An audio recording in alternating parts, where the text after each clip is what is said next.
Hello everyone, welcome to another edition of the Ohio Guys here. I'm Christian Ocampo, and today I'm joined by another voice actor. We have Dani Chambers. Hi. Hi. Thanks Hello. for having me. Yeah, it's great to have you. Very excited to get to talk to you, get to interview you. So I'm very excited. Yay. Me too. All right, Dani. So how are you doing these days? I'm doing all right, trying to make it. Trying to take one day at a time. Definitely. I know this year has been though rocky for a lot of people. So just hoping everyone will be okay, as time goes on. Oh yeah. Oh yeah. How are you doing? I'm doing fine, just, getting the privilege to get the chance to finally interview you. No. You've been on my list for a while, just getting the time to make it happen. Oh yeah. It's been just a little tricky, so I'm finally glad that we were able to finally meet. Yeah. Oh yay. Make me happy. So I'm glad to hear that. Glad to ask you some questions. And just to kind of kick it off, why don't you tell us what is it like working in the industry today? Um, Working in this industry right now in this time is very. It can be good and it can be bad depending on if you have a really good setup or not, or if you have availability to go into a studio or not. But because of can I say the name of the stuff that's going on? I'm not sure. Okay, well, because of COVID, it's been a lot harder for people who, especially just starting out trying to get work, and so people who had maybe started getting in there, it kind of just like shut down. So it's for people who are trying to get into this industry, it's very, very difficult right now because the people who are already in it are trying to book work since they can't go in the studio. It's like you have to get your home set up, and it's like, oh, you gotta do this real fast now. So it's a lot of learning and a lot of adjusting to this new system. So it's a lot harder, but it's a good thing because we're learning, how to audio engineer in some cases. We're learning how to actually learn how, like, the audio process. And I think I'm not saying COVID's a good thing. God, no. It's like us having to learn how everything works at a more deeper level, I think is a good thing to kind of help us understand. And I've been grateful for engineers, but holy crap, I'm even more grateful. I'm like, you guys do so much for us. Thank you. So yeah, it's a little difficult if you're getting started, but if you're already working, it's like you have to adjust and learn more. But it's a good learning situation for us, I think. Yeah, no, definitely. Yeah, the whole pandemic has changed the game, has changed the perfection of the voiceover industry. For better or worse, it has definitely gotten people to start recording from home remotely. And, as you said, now actors are kind of like learning how to engineer themselves, how to start recording from home. And again, like I said, it's not so much of a blessing, but, it is comforting to know that people can start recording from the safety of their homes and not having to risk going outside or being exposed Yeah.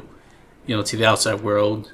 And, hopefully even after when the pandemic's all over, actors will still be able to record. It's something that I also seen other actors say that if fans are okay with actors recording from home and not being able to record from studio, then why not? Why can't actors stay from their house and record from home? As long as the quality still matches to a studio quality level, then we can definitely have this as a consistent option. Yeah. Oh yeah.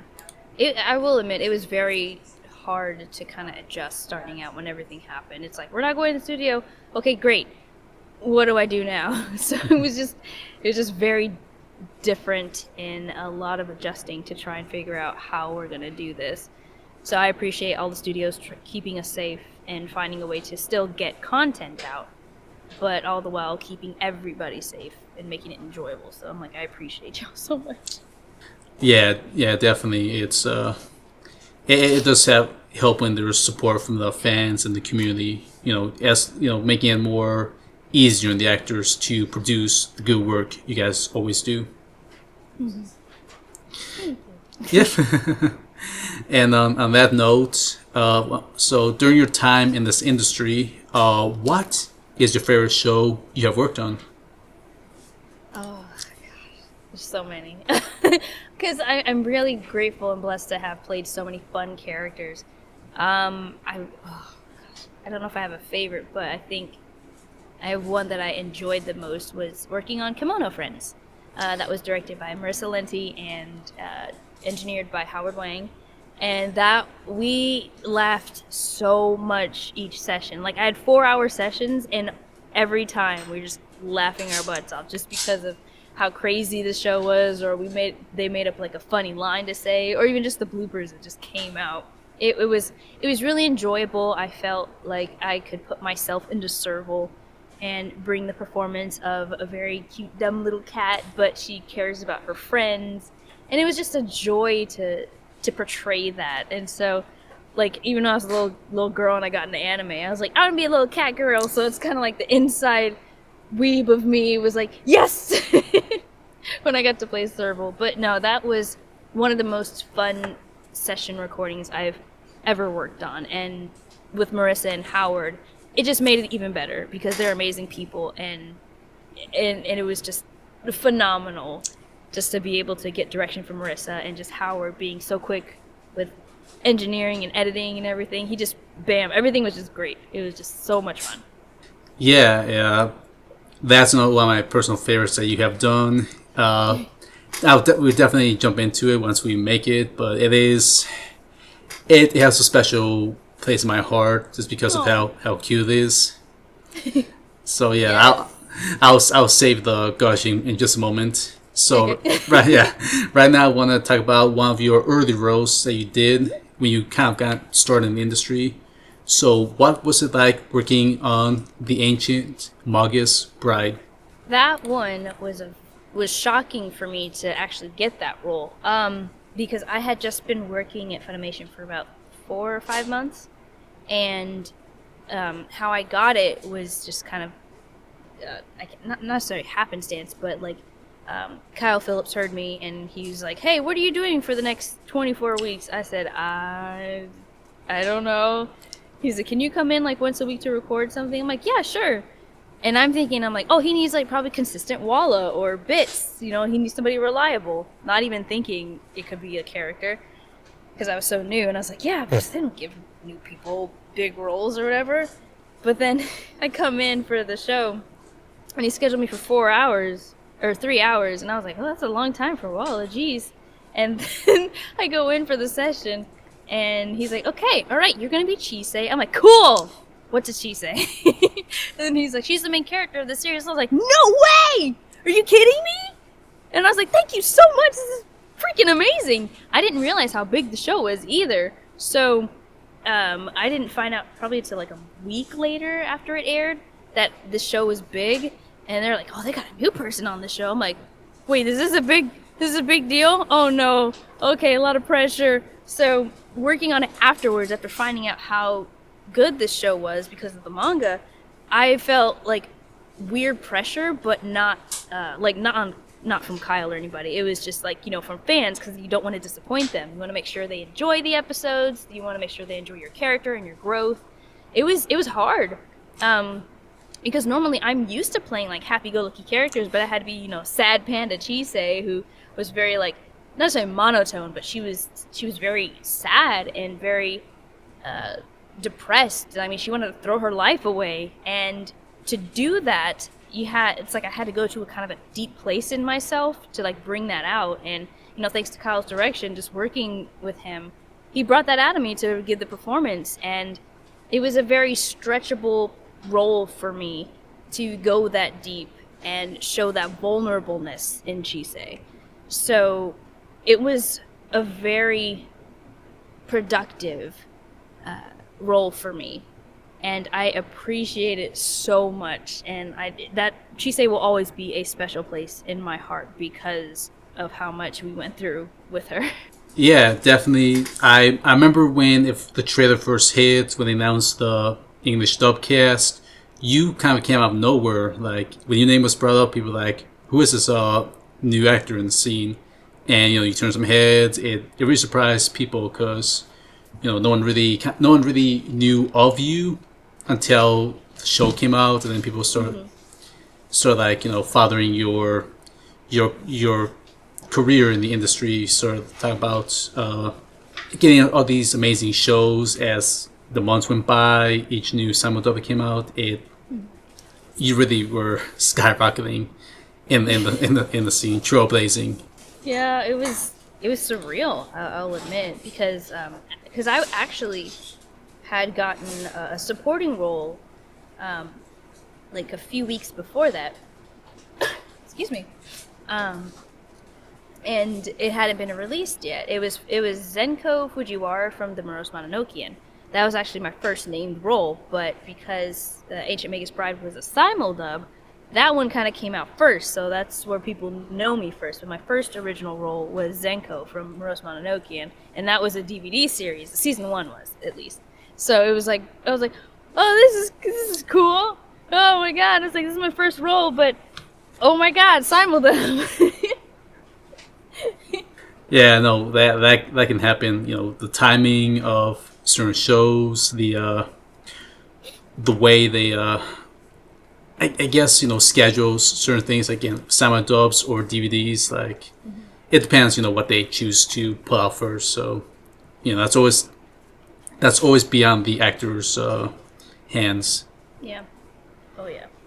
But yeah, you definitely had a good moment. I just remember that it caught me by surprise. It really got me thinking. Got me like, wow, okay. So we Okay, yay. we got someone new that's ready to show them, show the fans, what they bring to the table. Showing your acting chops. So yeah, definitely you've done well. Thank you. I appreciate that. All right, so another role you have done. What was it like working on Endor? Endor. Oh, you mean Endro? Endro. So Endro. No, it's okay. I do the same thing. I was like, oh, Endro.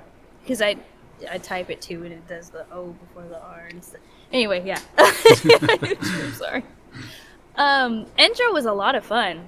I came in and recorded, and I asked the director, I'm like, all right, who am I playing today? She's like, you're playing this little adorable fighter girl named Five. And I was like, no way. And Jade's like, yep. So I was really excited. I'm like, I get to be this cute little busty puncher girl.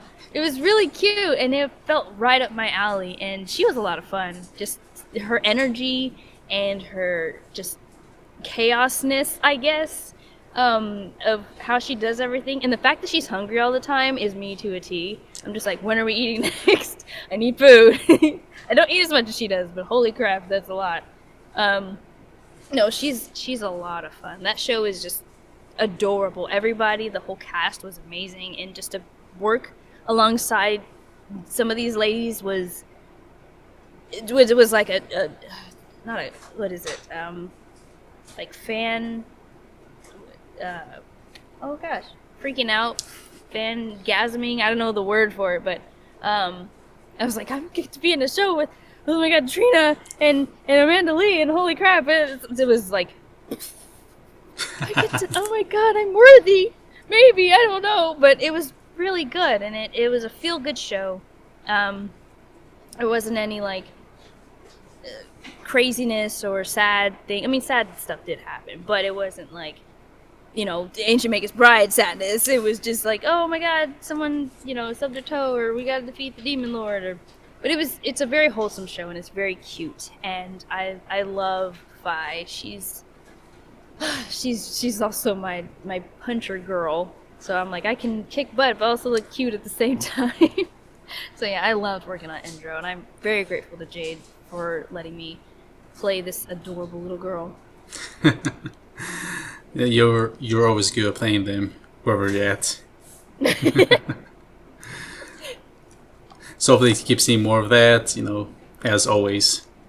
Yes, I hope so. Oh my god. All right, another show, that one I've heard of but I haven't seen yet. That's kind of also pretty cute. What was it like working on Astro Lost in Space? Oh, Astra Lost in Space. Oh, that, if you haven't seen it, you need to watch it. It's only 12 episodes and it resolves, not super quick, but it resolves itself in a timely manner. And one thing, I love murder mysteries or just mysteries in general. And being in this show, recording it, I didn't want to spoil myself, so I didn't watch the Japanese before I recorded. So being a part of it also kind of helps you like get into it. You're like, what's happening? Who's this person? Who's the sabotage person? Who's doing this? And why is this happening? There are so many questions that happen through like the first few episodes, but they get answered eventually, but not too quick. And recording that every week, we're all trying to figure out, wait, who's the traitor? Who's this? Who's that? So like just recording it, and someone says something, I'm like, Caitlin, they said this, and she's like, I don't know. And I'm like, dang it, I want to know. It's a good mystery, and it resolves itself very well. And being a part of that, even though I played Funi, who is Kiteri's sister, and so it was just very. She's very young. She doesn't really understand everything besides the basic plot line. But trying to capture that innocence, but also not trying to figure out the story because, I'm like 7, was very difficult. But it was really fun to try and figure out how, what was going on and who did what. And if anybody has not watched it, please go watch it. It's phenomenal. It's a good Lost in Space story. Like, pretty much. I mean, it's in the title. It's Lost in Space, and it's really good. So please check it out if you haven't, and let me know when you do. I promise you won't be disappointed. If you do, you can yell at me. I give you permission. Yeah, now that I have the Funimation Now 3rd-month free trial, I can watch now. Yes. So, yeah, I will definitely take your word for it on this show. Sweet. Yeah, you will not be disappointed, I promise. I don't think I will. Alright, now speaking of other wholesome shows, this one really got to me, and I'm going to say a thank you to Jordan Cruz, because he is the one that recommended me this show. It is After School Dice Club. Yes. Tell us about that. What was it like working on that show? After School Dice Club is such a wholesome show, and it's a very real show for me because Aya is me. She's just this loud, just goofy person who loves playing with friends, and because I play board games with my friends, back when parties existed.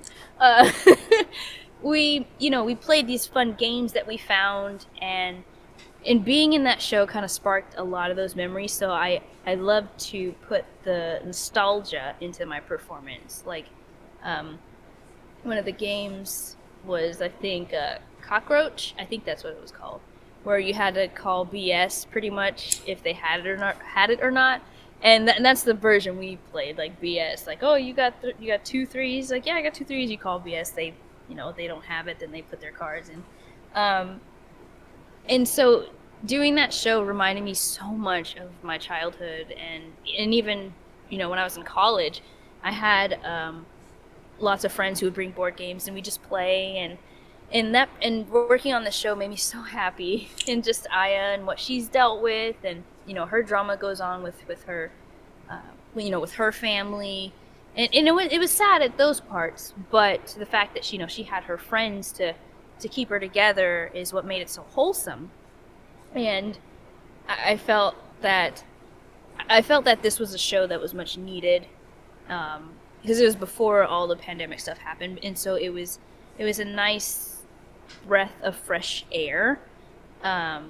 that people kind of can get together and have community and just have fun with each other. With a silly little game. And what's funny, after the show aired, I was like, I have to find these board games. So I like went I went to like different games and comic stores to find some of them, and they didn't have any. So I think I have to like special order them online somewhere. And I'm sad because I'm like, that's expensive and I'm poor.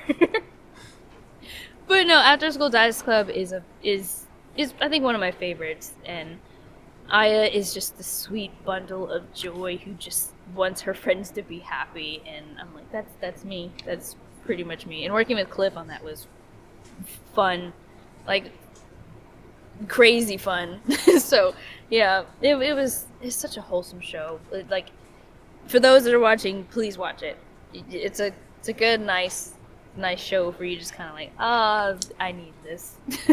It definitely is it's wholesome show, very relaxing to watch. You get to learn about each game, and I like how it kind of like plays like how the game fits with what's going on during each episode, whether different characters are going through something, and the games are almost like a cure to what they are feeling, whether it be like negative emotions or something that's going on around their life. So that's something I appreciate Dice Club for doing, just being more than just a show about games, but like what importance these games can do for each of these characters.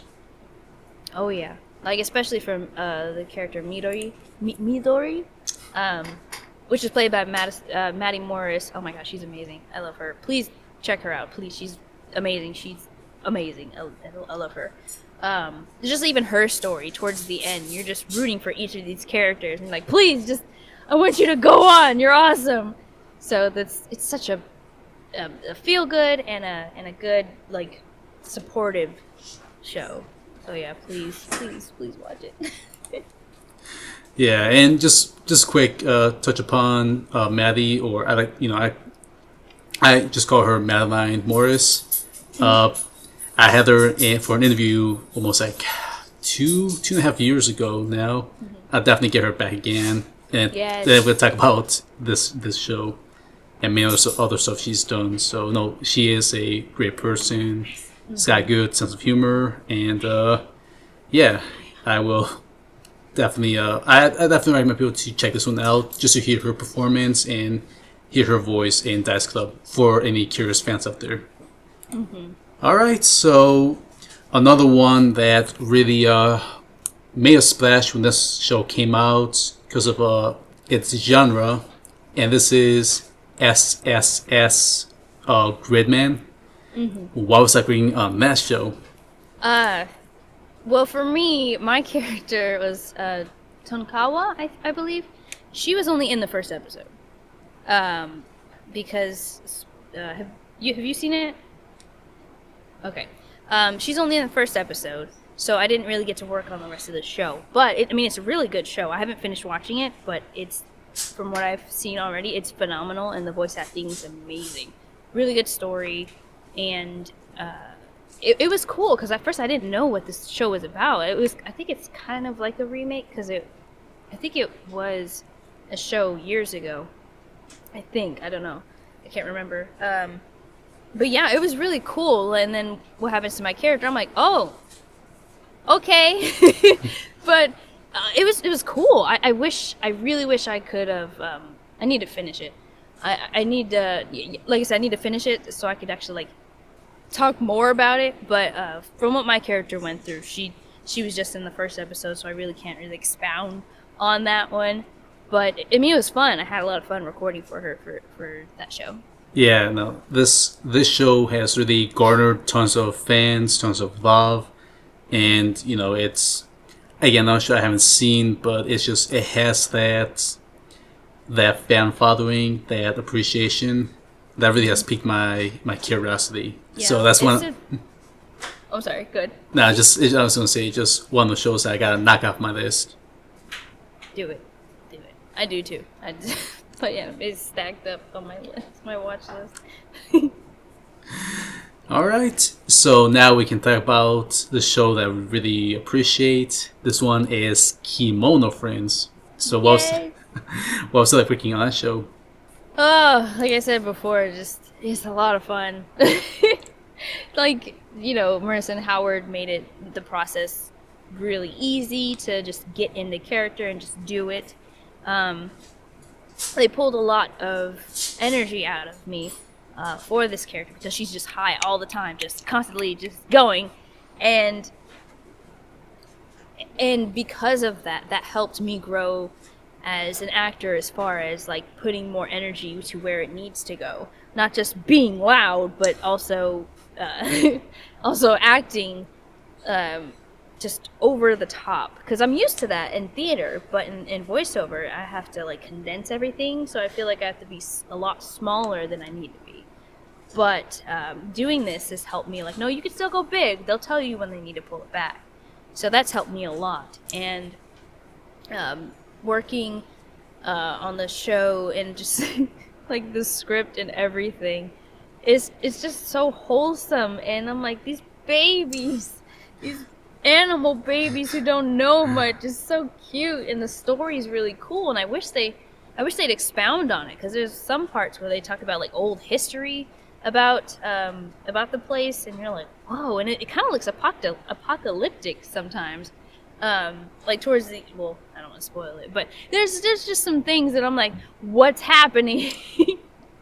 But it was a lot of fun, and I enjoyed it, and it's one of my favorite experiences in voice acting, because of not just the fun, but of how I've grown as an actor with this role to be cutesy and fun, and also care about her friends. It was just a joy, and I love shows like this. So it was really an honor and a privilege to be a part of this show. So I'm very grateful to Sound Cadence, Marissa, and Howard for letting me be a part of this wonderful, wonderful universe.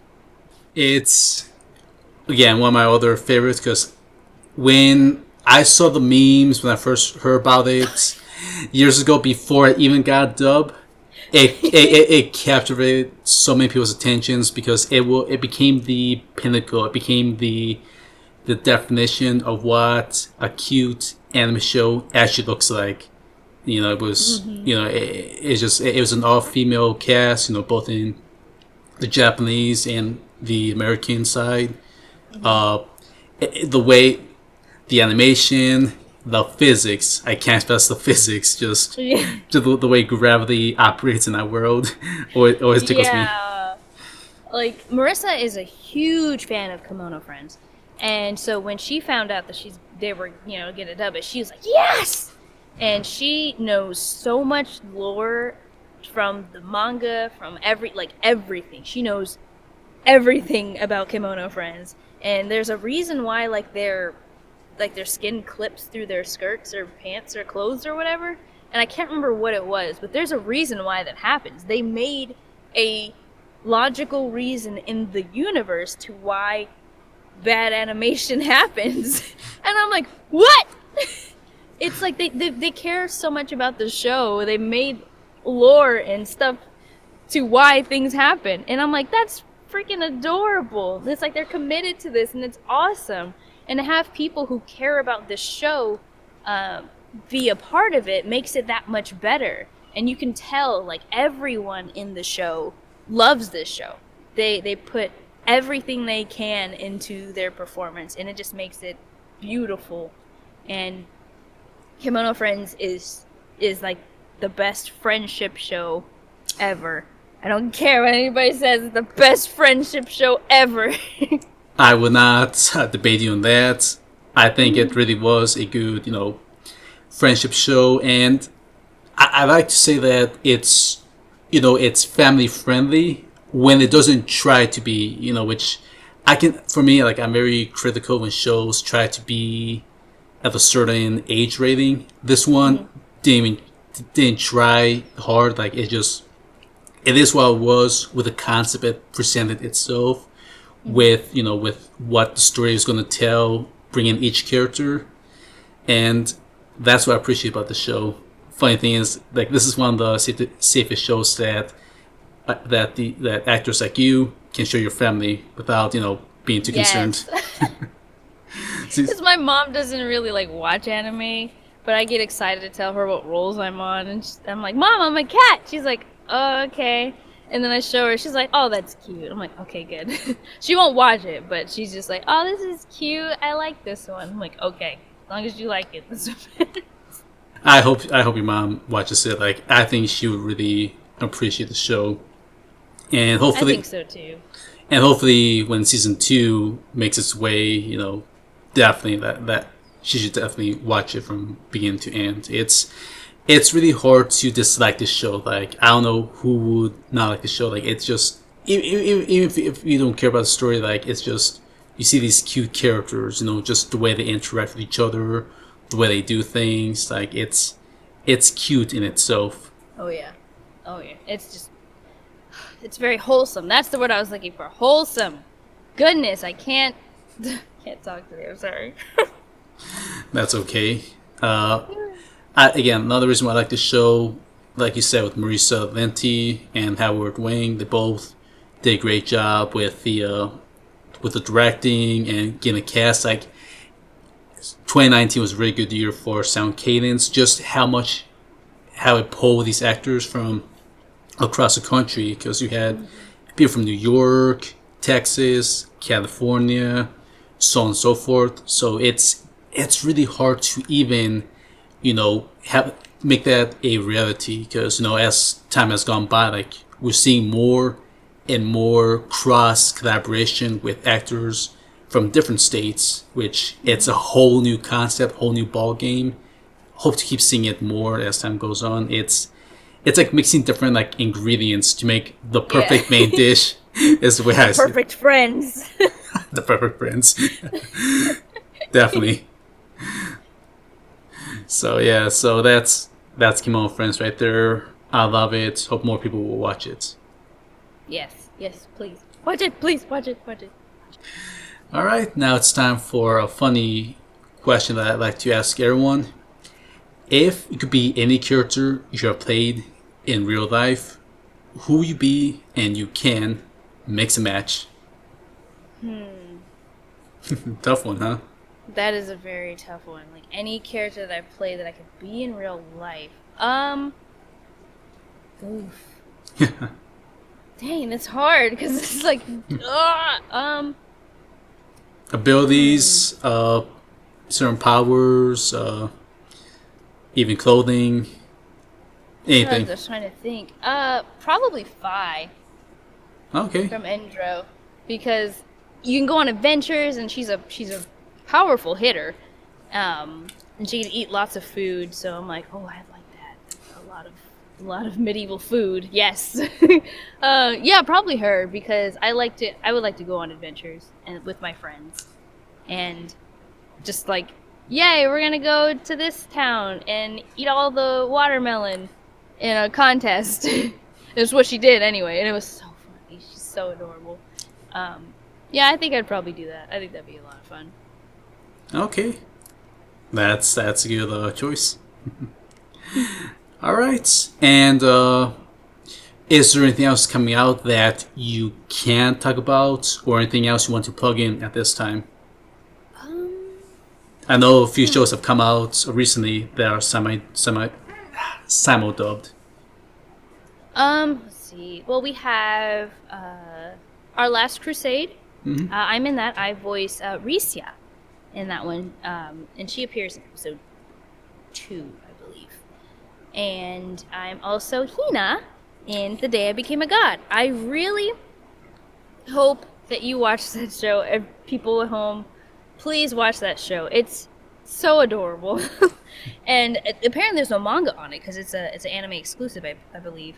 And I forgot the name of the creator. He also did Angel Beats and Clannad, I believe. Jumaita.